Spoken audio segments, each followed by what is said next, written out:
नमस्कार दोस्तों, आप सभी का मेरे YouTube चैनल मायरा बॉयज़ में हार्दिक स्वागत है। आज की इस वीडियो में हम आपको तुलसी माता जी की कहानी सुनाएंगे।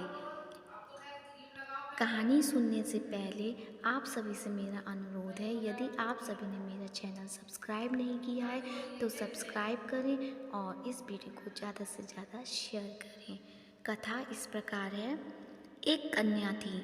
जब वह थोड़ी बड़ी हुई और उसको समझ आने लगी, तब से ही वह तुलसी माता जी का पूजन करने लगी।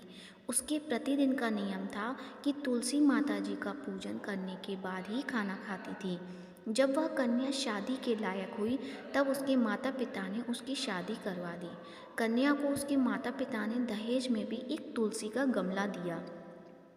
ससुराल में वह प्रतिदिन सवेरे उठते ही पूजा करती, फिर उसके बाद ही खाना खाने बैठती थी। उसकी 2 जेठानियाँ थीं। वो दोनों उसका मजाक उड़ाती थीं कि बड़ी नियम धर्म वाली बनती है।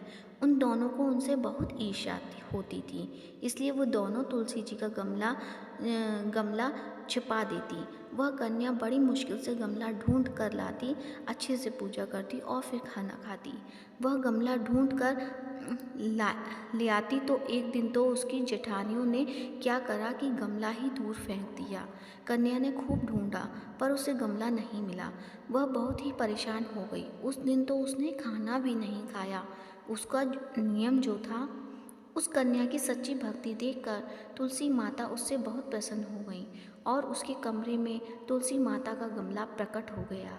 अगले दिन सुबह जब वह उठी तो क्या देखती है कि उसके खाट के चारों कोनों पर तुलसी माता का गमला आ गया है।